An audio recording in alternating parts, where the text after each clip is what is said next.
আসসালামু আলাইকুম। সবাইকে রমজানের মোবারক বা রমজানের শুভেচ্ছা জানাচ্ছি। আজকে 10টা থেকে ক্লাসটা শুরু হবে। আমি 9:55 বাজে। আমি একটু 5 মিনিট আগে চলে এসেছি।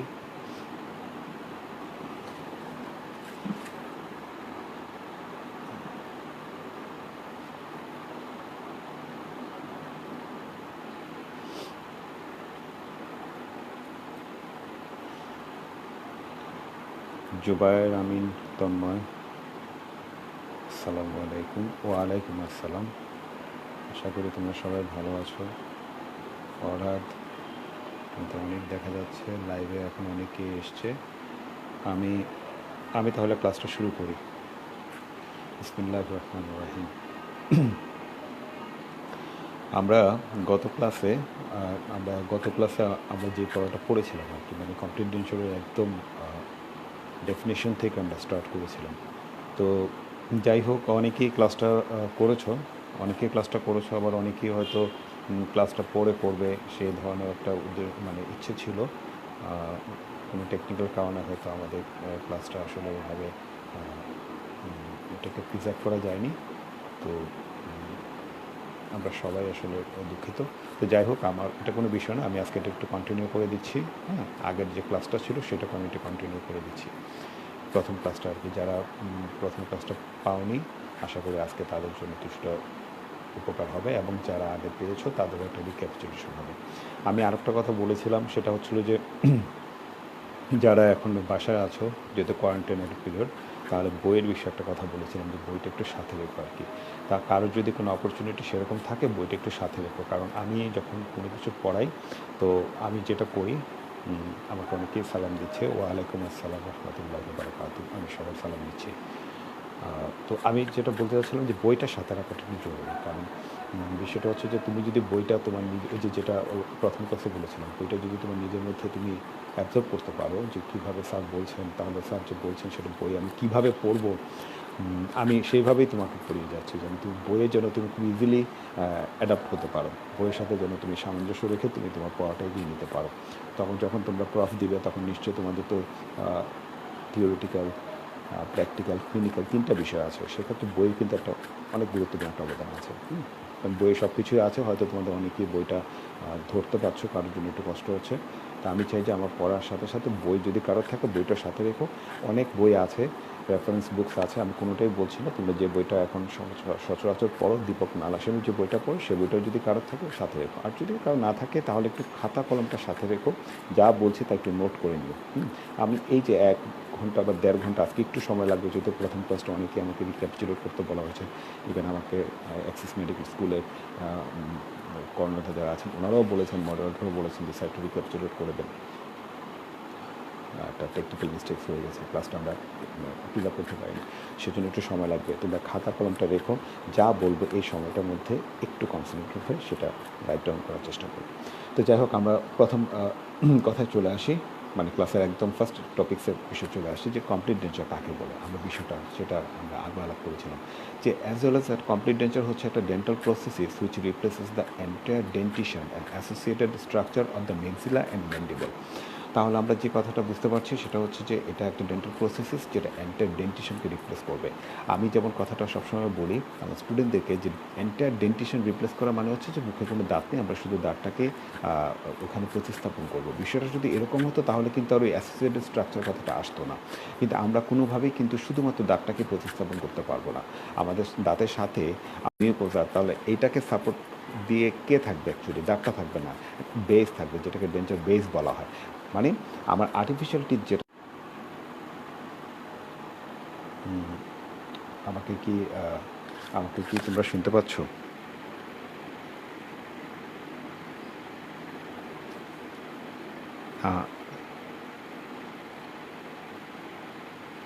ফরহাদ, আমাকে কি শোনা যাচ্ছে? মাঝখানে কানেকশন একটু প্রবলেম হচ্ছে, মানে ডিসকানেক্ট হয়ে যাওয়ার মতো একটা অবস্থা। শুনতে পেলে আমাকে একটু মেসেজ, বা আমাকে একটু মেসেজ করলে বোধ আমি Saif thank you very much. I am extremely sorry. আমি জানি না আমার টোটাল সব কিছু আছে কিন্তু কানেকশনে কেন জানি একটু ডিস্টার্ব হচ্ছে। I am extremely sorry. তো তাহলে যেটা বলছি অ্যাসোসিয়েটেড স্ট্রাকচার সেটাকেও আমরা রিপ্লেস একটা বিষয় থাকে। বিষয়টা হচ্ছে যে ওখানে আমরা তাহলে এমন একটা কমপ্লিট নেচারে এমন কিছু পার্টস আসবে শুধু দাঁত কন্টেন্ট করবে, নট অনলি দ্যাট সেখানে কিন্তু একটা বেজও থাকবে যেটা ওই এক্সিস্টিং যে আমাদের ডেঞ্চার বেয়ারিং এরিয়া আছে সেটাকে সে রিপ্লেস করবে, সেটাকে সে কাভার করবে। আমার বিষয়টা এরকম যে আমরা অনেক সময় এটা ডেফিনেশন বলতে গেলে এইভাবে আমরা বলে ফেলি complete dental is a dental process which replaces the entire dentition. Then আমি অনেক সময় দেখি যে অ্যাসোসিয়েট স্ট্রাকচার কথাটা বলা হয় না, বাট এটা খুব ক্লিয়ারলি খুব সুন্দর করে বলতে হবে। And associated structure of the maxilla and mandible, it can be removable complete denture, it can be removable complete denture and fixed complete denture। আমি সেটা নিয়েও কথা বলেছি গত ক্লাসের মতো, আজকে এত এলাবোরেট করলে আমি আর এগোতে পারবো না। তো বিষয়টা হচ্ছে যে রিমুভেবল কমপ্লিট ডেঞ্চার মানে হচ্ছে আমরা যেটা আমরা যে ডেঞ্চারটা পেশেন্ট অলরেডি কিন্তু তার মুখ থেকে সে খুলে নিতে পারবে, সে প্রতিদিন রাতে ঘুমাতে যাওয়ার সময় ডেঞ্চারটা সে একটা ক্যাপটিন ওয়াটার যে কথাটা বলা হয় সুন্দর একটা জারের মধ্যে একদম ক্লিন ওয়াটার নিয়ে সেখানে সে ডেঞ্চারটাকে আগে ওয়াশ করে নিতে হবে। ঠিক আছে, আমরা যেরকম দাঁত ব্রাশ করি ডেঞ্চারটাকে ব্রাশ টাশ করে ওয়াশ করে দেন সেটাকে ক্যাপ্ট আউট করতে হবে। এখানে একটা কোশ্চেন কিন্তু চলে আসে, why denture kept water while you are not using. এটার অ্যান্সারটা আমরা পরে দিব। হ্যাঁ, তাহলে এই কোশ্চেনটা তোমরা চাইলে একটু লিখে রাখো। ঠিক আছে, প্রতিটা জিনিস যেহেতু আমাকে অল্প সময়ের মধ্যে আমাকে একটা পুরো চ্যাপ্টার শেষ করতে হবে কমপ্লিট ডেঞ্চার, এই যে ভেগ টার্ম কতগুলো চ্যাপ্টার আছে সেখানে।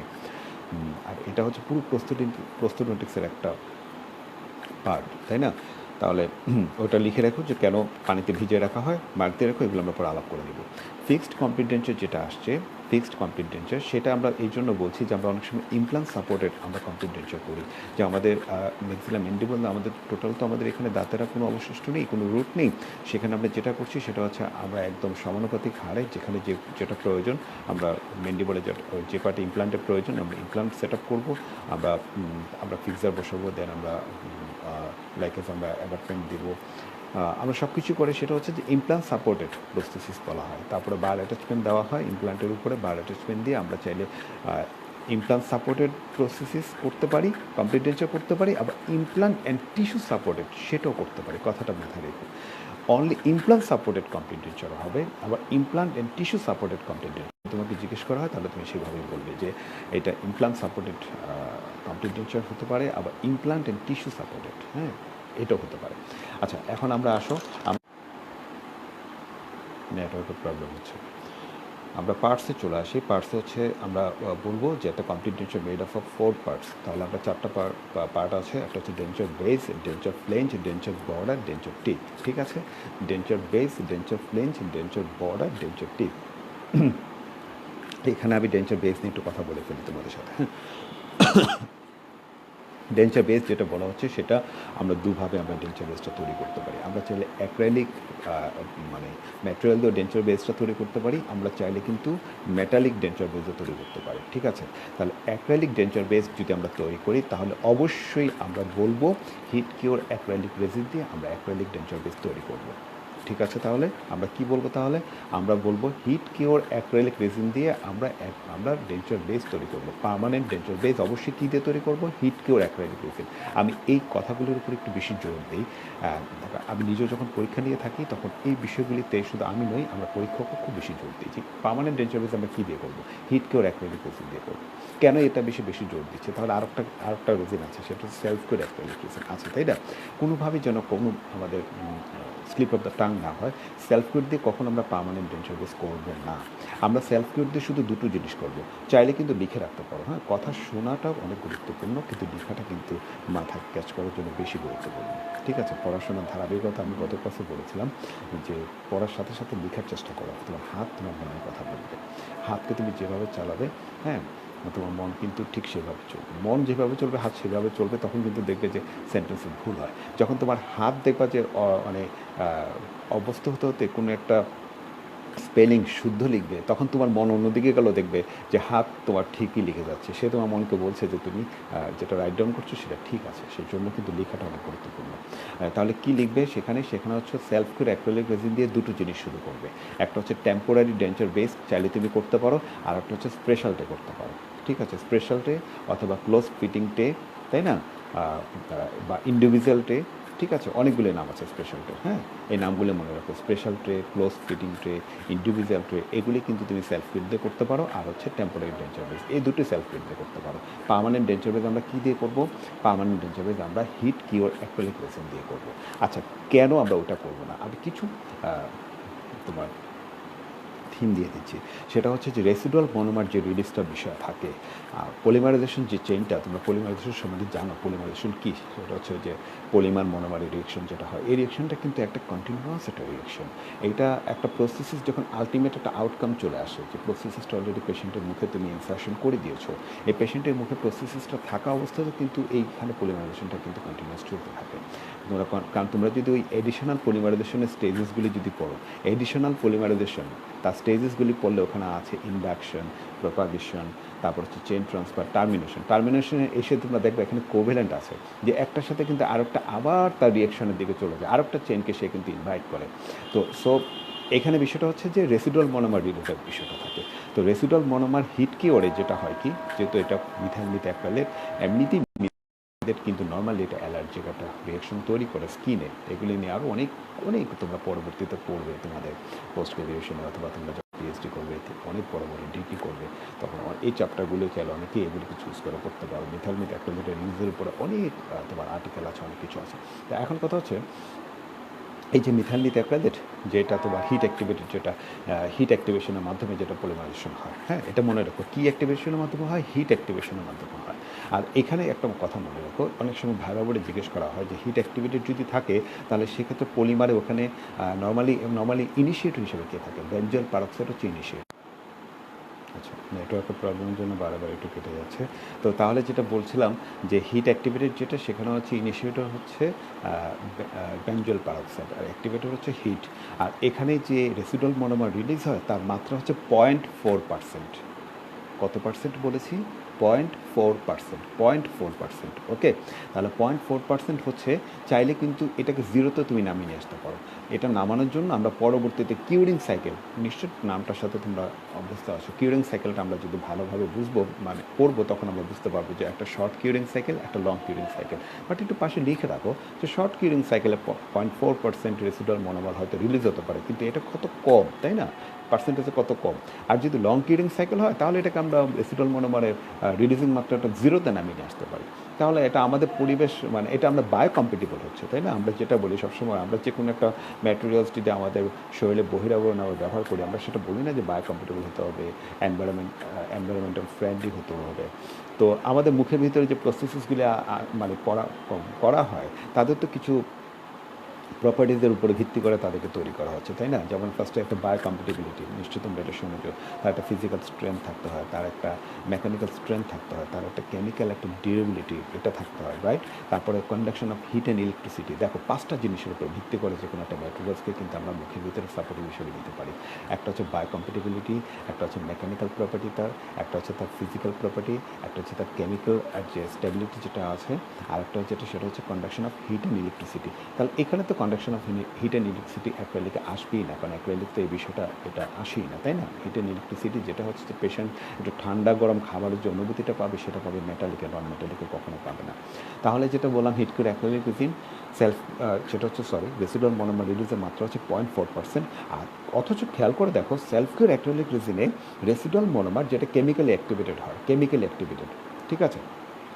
ওখানে একটা কথা চাইলে একটু লিখে রাখতে পারো, কেমিক্যাল অ্যাক্টিভেটেডের ক্ষেত্রে সেখানেও কিন্তু ইনিশিয়েটর হচ্ছে বেনজোল পারক্সাইড, কিন্তু অ্যাক্টিভেটর হিসেবে কে কাজ করে? পিটলুইডিন, ঠিক আছে? পিটলুইডিন। তো পিটলুইডিন যেটা কাজ করে কেমিক্যাল অ্যাক্টিভেটেডের ক্ষেত্রে, যেটা অ্যাক্টিভেটর হিসেবে কাজ করে, ওখানে রেসিডুয়াল মনোমার রিলিজের মাত্রাটা হচ্ছে 4%, 4%, 4%। হ্যাঁ, আর রেসিডুয়াল মনোমার কাকে বলে সেটা তো নিশ্চয়ই জানো। The monomer which left unexchanged after polymerisation is called the residual monomer. Okay, আশা করি মানে তোমাদের বুঝতে কোনো সমস্যা হচ্ছে? মাঝে মাঝে একটু লিখো যে আমি তো বলছি, আমি তো জানি না, মানে আমি তো, তোমরা আমার থেকে আরও অনেক ম্যাটেরিয়াল আছে, আমি যা বলবো তোমরা এখন আরও শার্প ব্রেন, তোমরা আরও ভালো এটা ক্যাচ করতে পারবে। সো যদি কারো কোনো সমস্যা হয়ে থাকে আমার কনভারসেশনে, আমার টকিংয়ে, তাহলে আমাকে নিচে একটু ইনফর্ম করো। ওকে, তো আমি এই কথাগুলো কিন্তু এখানে শেষ করে দিলাম।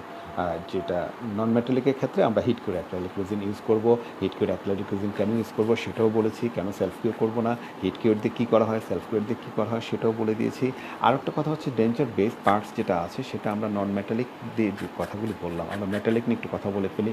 মেটালিক আমরা চাইলে কিন্তু ওটা দিয়েও করতে পারি। তো মেটালিকের ক্ষেত্রে আমরা একটা বিষয় হচ্ছে যে আমরা কিন্তু কালার যদি তুমি কম্প্যারিজনে আসো তাহলে মেটালিকের কালার কিন্তু অবশ্যই ম্যাচ করবে না, তাই না? নন মেটালিকের কালারটা কিন্তু মোরলেস তুমি পেশেন্টের যে গাম কালার আছে সেটার সাথে তুমি ম্যাচ করতে পারবে, কিন্তু মেটালিকটা পারবে না।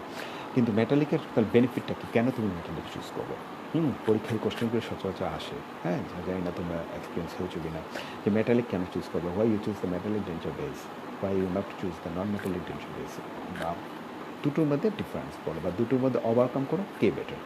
তো বেটার কে বেটার না সেটা সব কিছু কিন্তু ফার্স্টে একটা জিনিস আমি বলবো, সেটা হচ্ছে সোশিও ইকোনমিক কন্ডিশন। একটা পেশেন্টের ডিজায়াবিলিটি থাকে, তাই না? পেশেন্ট কী চায়, পেশেন্ট কোথা থেকে এসছেন, তার কতটুকু তার ফাইন্যান্সিয়াল সাপোর্ট আছে, সেটা একটা বিষয়। যেহেতু মেটালিক এটা কস্ট হবে, এটা বুঝতে পারছো, এটার জন্য ভাবে বলে ন্যূনতম প্রথমে একটা কথা বলে এটা কস্টলি, ওটা কস্ট কম, হ্যাঁ ঠিক আছে অ্যাক্রিলিক। তারপরে কস্ট হলো, তারপরে কেন তুমি এটা চুজ করতেছো? চুজ করার কারণটা হচ্ছে যে এই যে দেখো তুমি আমরা যে এখন আমাদের কোনো ধরনের কিন্তু আমাদের স্বাদ, যেটা আমরা স্বাদ মানে স্মেল যেটা আমরা নিচ্ছি, আমরা যেমন আমাদের ক্রেনিয়াল নার্ভ আছে, 12টা ক্রেনিয়াল নার্ভ আছে, অলফ্যাক্টরি, অপটিক, অকুলোমোটর, তাই না? ফেশিয়াল, তারপরে স্কুলে ককলিয়ার, মানে এইভাবে তো আছে 12টা। আমি তো ওই লাইনে যাচ্ছি না। হ্যাঁ, যেটা ওইটা মজার জিনিস একটু তোমাদের সাথে শেয়ার করি। তোমরা হয়তো এগুলি মুখস্থ করেছো সূত্র ধরে, তাই না? আমরা যেমন পড়তাম মেডিকেল যখন কোচিংয়ে ছিলাম, ওঠো ওঠো ওঠো, তামাক টিক্কা আনো, ফেলে আনো জল, ভরে আনো হুক্কা। ঠিক এইভাবে আবার 12টাকে সুন্দর মনে রাখা যেত।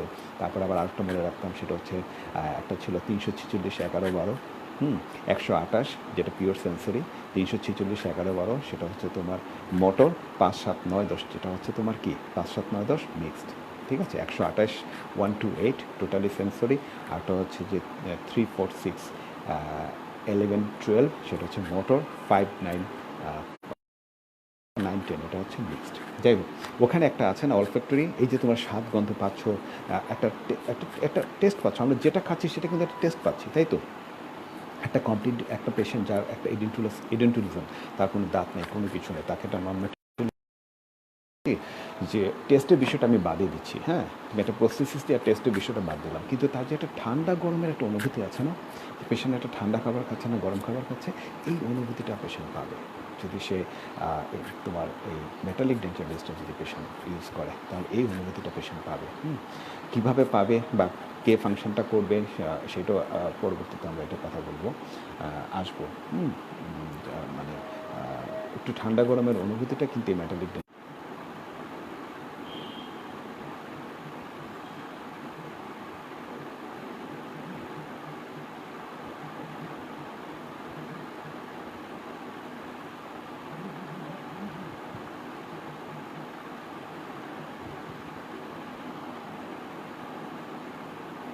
ও আবার এসছে, কেন যেন আমার এখানে বারবার নেটটা চলে যাচ্ছে, আমারও মনটা খারাপ হয়ে যাচ্ছে আসলে, তোমরা কিছু মনে করো না।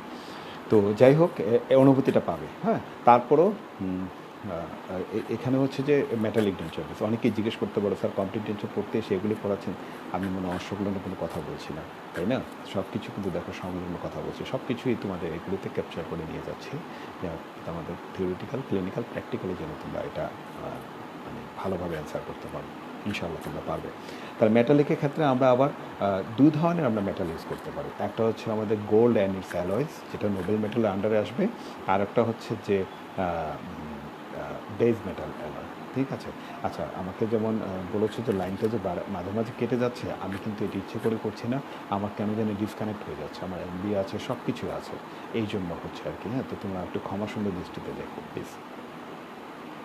তো কী বললাম, গোল্ড অ্যান্ড ইটস অ্যালয়। আচ্ছা, এখানেও তোমরা একটা বিষয় একদম ক্লিয়ারলি জেনে রাখো, এটার জন্য একদম ক্লিয়ারলি বলতে পারো, গোল্ড অ্যান্ড ইটস অ্যালয়ের ক্ষেত্রে আমরা সেটা বলবো যে টাইপ 4 হোয়াইট গোল্ড অ্যালয়, ঠিক আছে?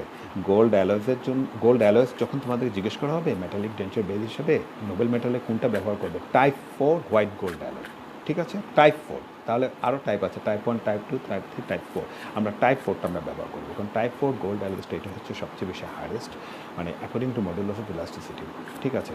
মানে এটা গোল্ডের যে টাইপ 1, টাইপ 2, টাইপ 3, টাইপ 4 এর মধ্যে যেটা 4টা হচ্ছে তোমার তার মেকানিক্যাল স্ট্রেংথ সবচেয়ে বেশি। এখন বিষয়টা হচ্ছে কি, আর বেস মেটাল অ্যালয়ের মধ্যে যদি এটা চুজ করতে চাও তাহলে সুন্দর করে তোমরা বলতে পারো, তোমাদের অনেক আছে বেস মেটাল অ্যালয়ের মধ্যে কোবাল্ট ক্রোমিয়াম অ্যালয়, এটাকে সবার আগে বলার চেষ্টা করো। ঠিক আছে, cobalt chromium alloy, nickel chromium alloy, এটাও অনেকে বলো। তারপরে আরও আছে স্টেনলেস স্টিল আছে, তারপরে হচ্ছে সিলভার প্যালাডিয়াম। কিন্তু সিলভার প্যালাডিয়াম দিয়ে আমরা আসলে এত বড় প্রসেসিস, বিশেষ করে ডেঞ্চার বেজ, আমরা সিলভার প্যালাডিয়াম ইউজ করতে চাই না। কেন চাই না? সিলভার প্যালাডিয়াম ইউজ করলে ওখানে আবার পোরাস থাকার চান্স খুব বেশি থাকে। ঠিক আছে, পোরাস আসা মানেই তো হচ্ছে আলটিমেটলি তোমার প্রসেসিসের মধ্যে একটা রাফ সারফেস চলে আসে, তাই না? একটা রাফ সারফেস চলে আসে। তা আর এটা কেন করে, সেখানে একটা বিষয় থাকে। ওই যে দেখো সিলভার প্যালাডিয়াম, সিলভার কিন্তু থাকে তোমার নোবেল মেটালের মধ্যে। ঠিক আছে, নোবেল মেটালের মধ্যে gold, silver, platinum, palladium, rhodium, ruthenium, তারপরে হচ্ছে আরও আছে দুটা, কি জানি আমি তার এসডিএম না, আমি তখন এটা পড়াচ্ছি, দেখো আমিও কিছু ভুলে গেছি। 8টার মধ্যে সিলভার কিন্তু আছে, কিন্তু সিলভার সমস্যাটা হচ্ছে থাকে সে নোবেল মেটালের মধ্যে অ্যাটিটিউড করে, কিন্তু সে বেস মেটালে, দ্যাট মিনস সে অক্সিজেনের সাথে রিয়াকশন করে ফেলে। কিন্তু নর্মালি কিন্তু তোমার আমার এই যেটা নোবেল মেটাল আছে তারা কিন্তু কোনোভাবে অক্সিজেনের সাথে তারা সরাসরি রিয়েকশনে যায় না, তাই তাদের একটা প্রপার্টি কিন্তু সবচেয়ে ভালো। প্রপার্টির নামটা কি? Corrosion resistant property. ঠিক আছে, তাহলে আমরা এই ক্লাসেও কিন্তু এই বিষয়গুলো আমরা জানতে পারছি। কোরোশন রেজিস্ট্যান্ট প্রপার্টি তার এটা খুবই ভালো। কার ভালো? সেটা হচ্ছে যে তোমার নোবেল মেটালের ক্ষেত্রে সচরাচর সে কিন্তু তার এনভায়রনমেন্টের সাথে সে রিয়েকশনে যায় না। কিন্তু সিলভার দেখো চলে যায়। সিলভার গিয়ে যেটা করে, একটা টার্ম কিন্তু হয়তো তোমরা শুনেছো, তোমাদের ফার্স্ট ইয়ার শুনেছো বা এখনও শুনবা, spitting or স্পাউটিং। Spitting or স্পাউটিং, SPITTING, spitting or SPOUTING, স্পাউটিং। এটা কি? এটা আমরা পরে ইনশাআল্লাহ একসময় বলে দেবো। তো এখন হচ্ছে যে মেটালিক ডেঞ্চার বেজের মধ্যে যদি তোমার কোশ্চেন চলে আসে যে which one is choose best, তুমি কি গোল্ড চুজ করবে, মানে নোবেল মেটাল চুজ করবে, নাকি বেস মেটাল চুজ করবে? তো সেখানে একটা বিষয় আছে যে তুমি পেশেন্টের যদি কমফোর্ট চাও, পেশেন্টের কমফোর্ট, হ্যাঁ, পেশেন্ট হয়তো আমি হতে পারি, তুমি হতে পারো, আমরা মুখে যে কোনো একটা প্রসেসিস নিলে ফার্স্টে হচ্ছে একটা কমফোর্ট আসবে, অ্যাস্থেটিক আসার আগে কমফোর্ট, কারণ পেশেন্ট এটা ওয়্যার করে, পেশেন্ট কতটুকু তার ইজি ফিল করছে সেটা আগে আসবে। কারণ আমি একটা জিনিস করেছি, পেশেন্ট দেখে বলছে যে ওকে ফাইন, অনেক সুন্দর হয়েছে। ঠিক আছে, আমরা এই আউটকামটা সবাই চাই যে পেশেন্ট বলুক সুন্দর হয়েছে, তাহলে এটা আমাদের একটা খুব ভালো লাগে শুনতে, তাই না? এটা আমাদের প্রফেশনাল একটা, কিন্তু আমাদের খুব মানে কি বলবো, ডিজায়ার একটা, মানে answer. Always we want to know, আমরা সবসময় এটা জানতে চাই, শুনতে চাই। কিন্তু কমফোর্টের বিষয়টাকে একবার খেয়াল করেছো? কমফোর্টটা কত গুরুত্বপূর্ণ। পেশেন্ট তো আগে ওইটা বলে যে ঠিক আছে, আমার ফিলিংটা আমার খুব ভারী, মানে আমার প্রসেসটা ভারী লাগছে না, প্রসেসটা আমার মুখে মনেই হচ্ছে না যে আর্টিফিশিয়াল কিছু আছে। এই কথাগুলি কিন্তু আগে বলার একটা বিষয় থাকে, এটাকে কমফোর্ট বলা হয়। তো এখন বিষয়টা হচ্ছে যে এই কমফোর্টের দিক থেকে কিন্তু বেস মেটালের কমফোর্টটা খুব বেশি হচ্ছে। বেস মেটালের কমফোর্টটা বেশি হওয়ার কারণটা কি? Modulus of elasticity. Modulus of ইলাস্টিসিটির টার্মটা নিশ্চয়ই তোমরা শুনেছো।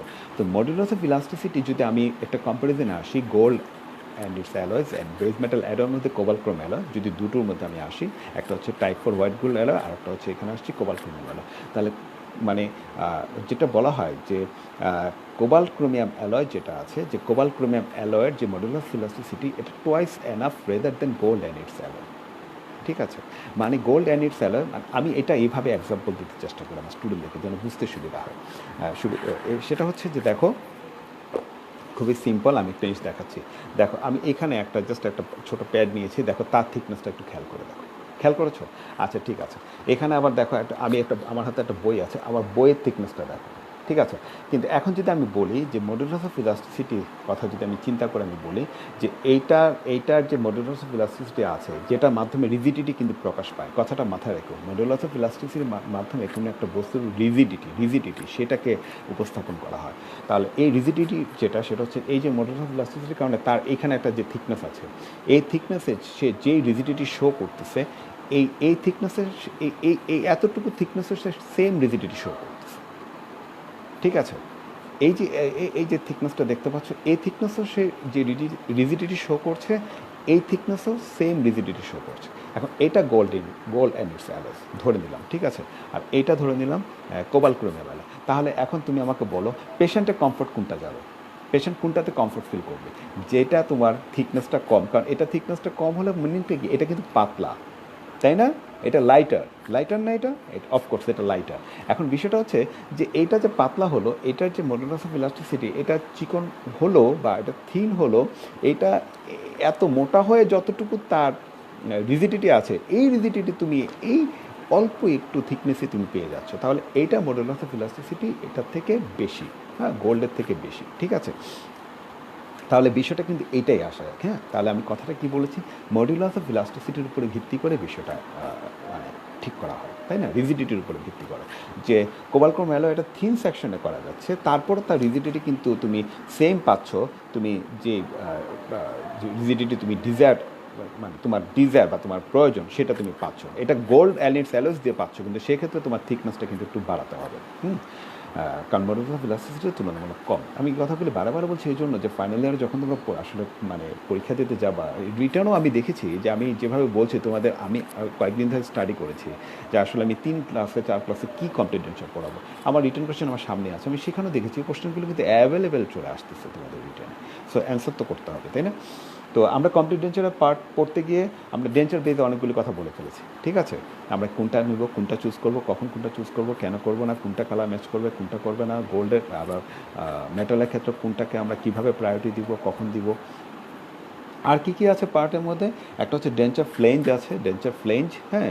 আর একটা হচ্ছে ডেঞ্চার বর্ডার। ডেঞ্চার ফ্লেঞ্জ হচ্ছে যে আমাদের নর্মালি আমাদের যে মানে বেসটা যেটা তালুতে আমাদের অ্যাডাপ্টেশন থাকে, তার চারপাশে আবার যে আমাদের যেটা হচ্ছে আমরা কী বলে, আমাদের যে রেসিডুয়াল অ্যালভিওলার রিস থেকে যেটা আমাদের মিউকোকিউটিনাস জাংশন পর্যন্ত যে অংশটা থাকে, সেই পর্যন্ত যে সুন্দর করে কার্ভেচার করে দেখবা, বেস থেকে আবার ডেঞ্চারের একটা অংশ উপর দিকে উঠে গেল, হ্যাঁ।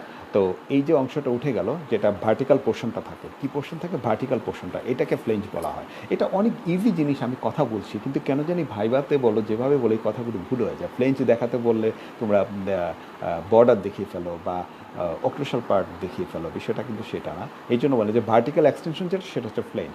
আর ফ্লেঞ্জের যে একদম বর্ডার যেটা আছে, ফ্লেঞ্জের একদম এক্সটার্নাল যে সারফেসটা আছে, যেটা একদম টোটালি মিউকোবাকাল ফোল্ডের সাথে খুব সুন্দর একটা অ্যাডাপ্টেশনে থাকে, এবং যার অ্যাডাপ্টেশনের মাধ্যমেই কিন্তু প্রপার রিটেনশন স্টেবিলিটিটা খুব ভালোভাবে মেনটেন হয়, সেটাই ডেঞ্চার বর্ডার বলা হয়। ডেঞ্চার বর্ডার আমরা সবসময় বলি এটা শার্প হতে পারবে না, এটা অবশ্যই রাউন্ডেড হতে হবে, একটা খুব সুন্দর একটা স্মুথ রাউন্ডেড হতে হবে, এবং সেটা ওভার এক্সটেন্ডেডও হওয়া যাবে না, এটা আন্ডার এক্সটেনশনও থাকা যাবে না। তাহলে কিন্তু রিটেনশন, স্টেবিলিটি, সাপোর্ট, এই তিনটা বিষয় কিন্তু কমপ্লিট ডেঞ্চারের সবচেয়ে গুরুত্বপূর্ণ। রিটেনশন, স্টেবিলিটি, সাপোর্টের মধ্যে রিটেনশন, স্টেবিলিটিটা ব্রেক। আর ডেঞ্চার টিপ, এটা নিয়ে যদি কথা বলি তাহলে তো আসলে আমি আগের ক্লাসটা আবার আমাকে রিপ্লাই করতে হচ্ছে, তাও আমি করছি, হ্যাঁ। ডেঞ্চার টিথের ক্ষেত্রে আমরা মেইনলি অনেক ডেঞ্চার টিথের কিন্তু একটা ক্লাসিফিকেশন দীপক নালাস্বামী বইয়ে আছে। আমার কাছে কিন্তু অনলাইনেও কিন্তু কপি আছে দীপক নালাস্বামী, যদি তোমাদের কারো কখনো প্রয়োজন মনে হয়, ঠিক আছে, এটা আমি দিতে পারবো। আমি কারেন্ট আমি যেখানে আছি আমার স্টুডেন্টদেরকে আমি বলি যে বইয়ের বিষয়ে কোনো সমস্যা নেই, শুধু দীপক নালাস্বামী না, প্রস্থ 26-এর হিউজ বই আমার কালেকশনে আছে, সেগুলো আমার পিডিএফ ফাইলে আছে, আমি এগুলি খুব কালেকশন করেছিলাম। তো তোমাদের কারো প্রয়োজন হলে যদি ইন্টারেস্টেড হও তাহলে আমাকে ইনফর্ম করো, আমি গিয়ে আমি দেওয়ার চেষ্টা করবো। বাট ইউটিলাইজ করতে হবে, তাই না, বই নিয়ে ফেলে রাখতে তো হবে না, পড়তে হবে, তাই তো না, যে আমরা বংশ বলি না যে আমার কাছে কালেকশন আছে কিন্তু আমি এটা পড়ি না, হ্যাঁ, ধুলো জমালে হবে না, পড়তে হবে। ডেঞ্চারটিতে আমরা মেইনলি আমরা দুটো কথা বলতে পারি, একটা হচ্ছে অ্যাক্রেলিক ডেঞ্চার টিথ, একটা হচ্ছে পোর্সিলিন ডেঞ্চার টিথ, তাই না। তো অ্যাক্রেলিক ডেঞ্চার টিথ যেটা পোর্সিলিন ডেঞ্চার টিথ, এটা ডিফারেন্সটা ওভারঅল, এটা ফার্স্ট ইয়ারে যেরকম আস্কিং একটা কোশ্চেন ছিল, ফাইনাল ইয়ারও কিন্তু এটা সিম্পল একটা আস্কিং কোশ্চেন, কারণ ট্রেতে এটা থাকে, জিজ্ঞেস করা হয় যে কোনটা অ্যাক্রেলিক কোনটা পোর্সিলিন, কীভাবে বুঝবে অ্যাক্রেলিকটা কেমন হবে, পোর্সিলিনটা কেমন হবে। আর এখানে অনেক ডিফারেন্স আছে। একটা গুরুত্বপূর্ণ একটা পার্থক্য, সেটা হচ্ছে যে ডেঞ্চার বেজের সাথে, অ্যাক্রেলিক ডেঞ্চার বেজের সাথে অ্যাক্রেলিক টিথ, তার যে বন্ডিংটা হবে সেই বন্ডিংটা হবে কেমিক্যাল বন্ডিং, ঠিক আছে। কী বন্ডিং বলেছি আমার সাথে সাথে রিক্যাপিচুলেট করো, আমি তো দেখতে পাচ্ছি না কিন্তু আশা করি অবশ্যই তুমি আমার সাথে পড়ছো। ওকে, যেটা বলেছি কেমিক্যাল বন্ডিং হবে, যে অ্যাক্রেলিক ডেঞ্চার টিথ, কী বলেছি তাহলে, অ্যাক্রেলিক ডেঞ্চার বেজের সাথে অ্যাক্রেলিক ডেঞ্চার টিথ যেটা, সেটা কেমিক্যালি বন্ড হবে, ঠিক আছে। আর পোর্সিলিন যেটা, সেটা হচ্ছে ডেঞ্চার বেজের সাথে, অ্যাক্রেলিক ডেঞ্চার বেজের সাথে, হ্যাঁ। আর একটা কথা মনে রাখো, তাহলে যদি এখানে কথা আসে যে স্যার মেটালিক ডেঞ্চার বেস যখন করব, তাহলে সেখানে ডেঞ্চার টিথ কীভাবে লাগাবো, বিষয়টা হচ্ছে ওই যে এখানে যে তোমাদের কথাটা বলা হয় যে স্যাডেল একটা পার্ট আছে, যে স্যাডেল পার্টটা অলরেডি আর্টিফিশিয়াল টিথ কন্টেন্ট করে, ঠিক আছে। তো ওই মেটালিক পার্শিয়াল ডেঞ্চারের যে স্যাডেল পার্টটা আছে, সে পার্টটা কিন্তু আবার অ্যাক্রেলিক দিয়ে তৈরি করতে হয়, কারণ ওই অ্যাক্রেলিক দিয়ে তৈরি করতে হয়, কারণ আবার ওই অ্যাক্রেলিকের সাথে আবার কে তখন বন্ডিংটা আসে, যদি অ্যাক্রেলিক টিথ হয় তাহলে কেমিক্যাল বন্ডিং করবে, যদি পোর্সিলেন টিথ হয় তাহলে মেকানিক্যালি বন্ডিং করবে। আচ্ছা, মেকানিক্যাল বন্ডিং করবে তোমরা বুঝবা কীভাবে? কীভাবে বুঝবে এটা অ্যাক্রিলিক টিথ এটা পোর্সিলেন টিথ? ফার্স্টেই হচ্ছে যে আমরা নর্মালি একটা আর্টিফিশিয়াল টিথে বলি যে সেটা শুধু ক্রাউন পোর্শনটা থাকে, এখানে রুট আর নেক পোর্শনটা থাকে না। এটা একটা বেসিক ডিফারেন্স, এটার জন্য কখনো ভুল না হয়। তারপরে যেটা হচ্ছে যে ভাবে করে অনেক সময় অনেক কিছু ভুল হয়ে যায়, তাই না?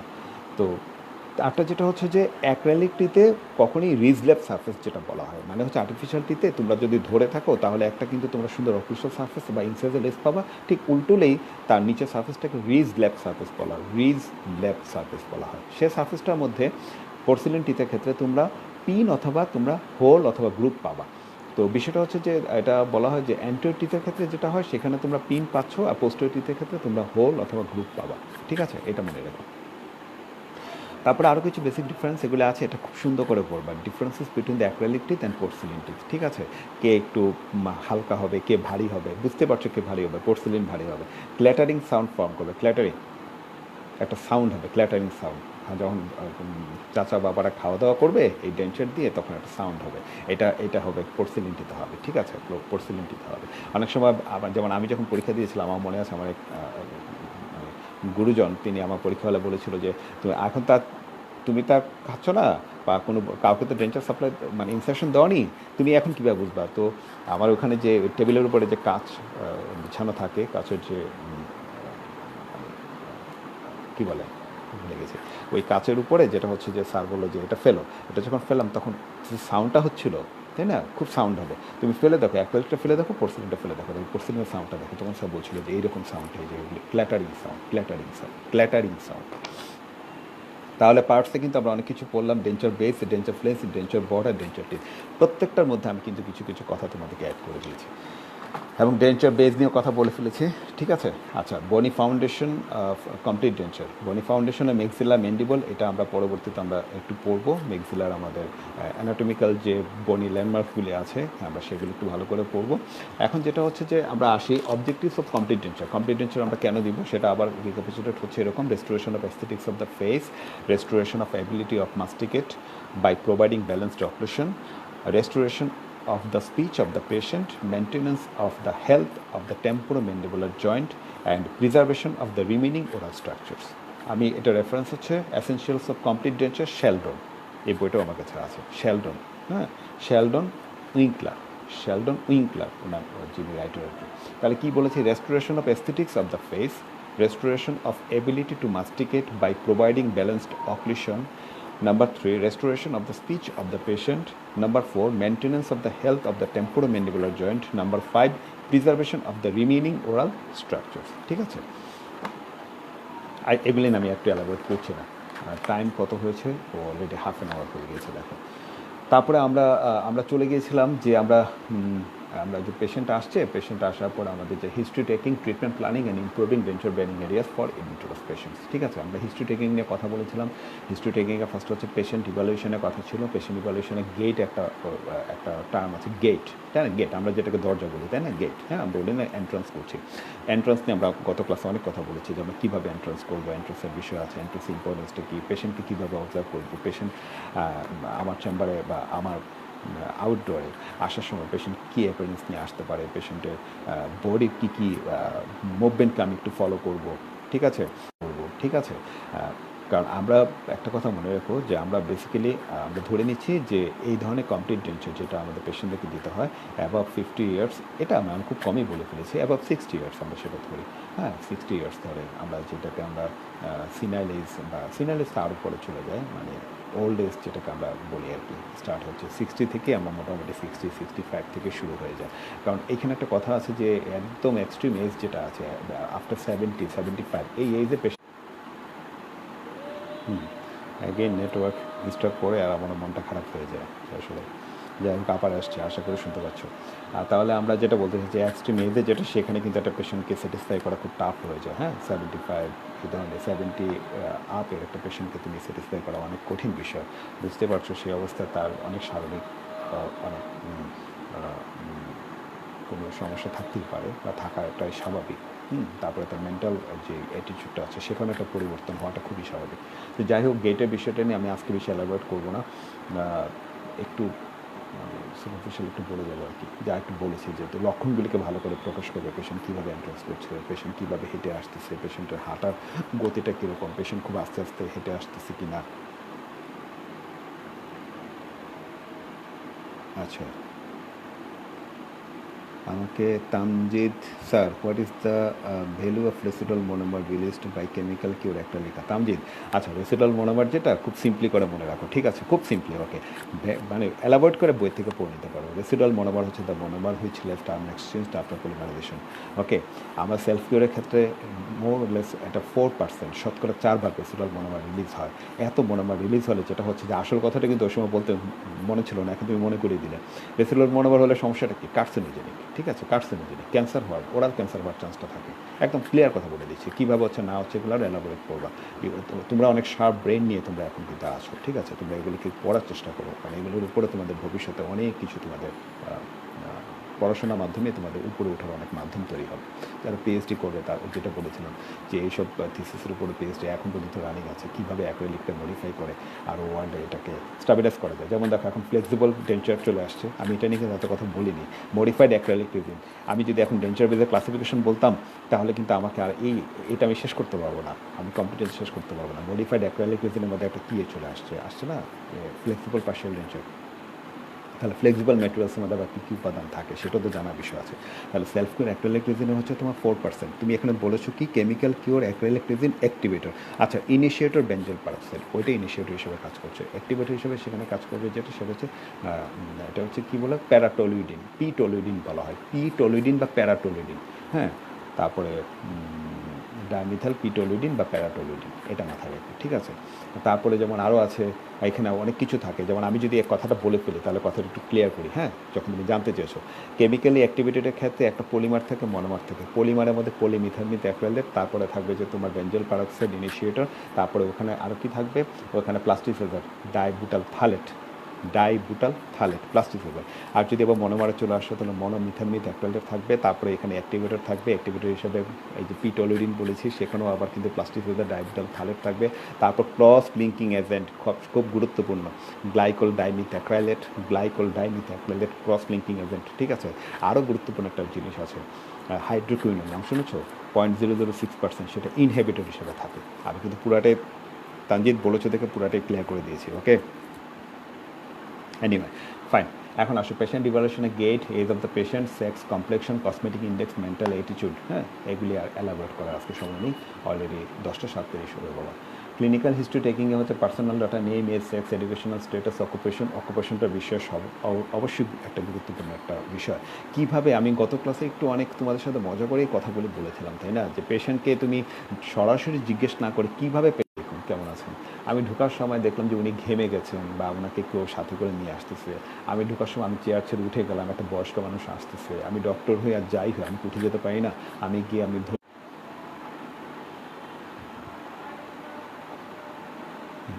আবার এসছি, নেটওয়ার্কে একটু সমস্যা ছিল। তাহলে যেটা হচ্ছে যে এই যে আমি উঠে কি ওনাকে কনভারসেশন করে নিয়ে আসবো, কনভারসেশনের মাধ্যমে অনেকগুলো কথা বলতে পারি। আপনি কোথা থেকে এসছেন, আপনি তো ঘেমে গিয়েছেন, আসুন ফ্যানের নিচে বসুন। হয়তো উনি আমার সাথে কথোপকথনে কিছু কথা বলবে, এই কথা বলার মাধ্যমটা কিন্তু আমি মাথায় রাখবো। উনি আমার সাথে কীভাবে কথা বলবে, হয়তো উনি একটু গলাটা একটু উঁচু স্বরে কথা বলবে, অথবা একটু ডমিনেটিং পাওয়ারে কথা বলবে। হ্যাঁ, ডমিনেটিং পাওয়ারে কথা বলবে, অথবা উনি একটু নিচু স্বরে কথা বলবে। হ্যাঁ, এই যে একটা অ্যাটিটিউড, তারপরে হয়তো কথা বলতে গিয়ে উনি কিন্তু একটু ডিসকমফর্ট ফিল করবে। তারপরে হচ্ছে আবার কেউ হচ্ছে কথা বলতে গিয়ে উনি একটু নিজেকে মানে এই যে একটা অ্যাটিটিউডের যে বিষয়টা, মানে আমরা যে আসলে এই যে একটা কথা আমি তোমাদের সাথে একটু অল্পতে বলে শেষ করে দিচ্ছি, patient evaluation, gait, age of the patient, sex, তারপরে complexion, cosmetic index, mental attitude. অথচ তোমরা রেফারেন্স বুকসে দেখো এই 5টা টার্মসের উপরেই মিনিমাম 50-60 পৃষ্ঠা কিন্তু অলরেডি কত কথা লিখা হয়ে যাচ্ছে। তাহলে এই কথাগুলি কেন আসছে, এইগুলোর উপরে ভিত্তি করে কিন্তু আলটিমেটলি আমি অনেকেই, যেমন আমার ক্লাস, আমি একটু সিম্পল বলি, আমি অন্যান্য মেডিকেল বা অন্যান্য ক্লাসের সাথে একটু দেখেছি যে আমরা যারা ফাইনাল ইয়ারে যারা এই ক্লাসগুলো নিচ্ছি, যেটা ক্লিনিক্যাল বেস, সেটা নিয়ে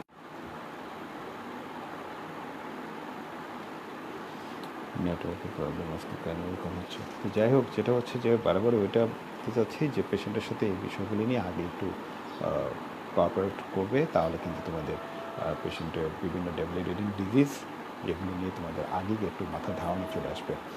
ঠিক আছে? যেমন কয়েকটা বিষয় আছে সেটা একদম সরাসরি কিন্তু পেশেন্টকে দেখলে বুঝা যায়। কোনো পেশেন্ট হচ্ছে রেস্টলেসনেস আছে, এত জোরে, জোরে শ্বাস ফেলবে। কোনো পেশেন্ট আছে যে আসার সাথে সাথেই তার একটু সোয়েটিং হয়ে যাবে। তারপরে কোনো পেশেন্ট আছে যে তোমার চেয়ারে শোয়ার আগে হচ্ছে চিপ কমপ্লেন, তারপরে এক্সপেকটেশন। দেখো চিপ কমপ্লেনের পরেই চলে আসছে এক্সপেকটেশনস। বুঝতে পেরেছো কেন এসছে এক্সপেকটেশনস? চিপ কমপ্লেনের পরেই এটা চলে আসছে। যে তুমি আসলে উনি কী চাচ্ছেন আর তুমি কতটুকু দিতে পারবে। একজন চাচ্ছেন আর সাথে, সাথে আমি বলে দিব যে না আমি আপনাকে একদম বেস্ট, বিষয়টা সেটা না। এখানে অনেক এনালাইসিস করে তারপরে এক্সপেকটেশনের ঘরটাতে কিছু লিখতে হয়। তারপর হচ্ছে পিরিয়ড অফ এডেন্চুলানেস, মানে হচ্ছে যে কতদিন ধরে ওনার মুখে মানে দাঁতগুলি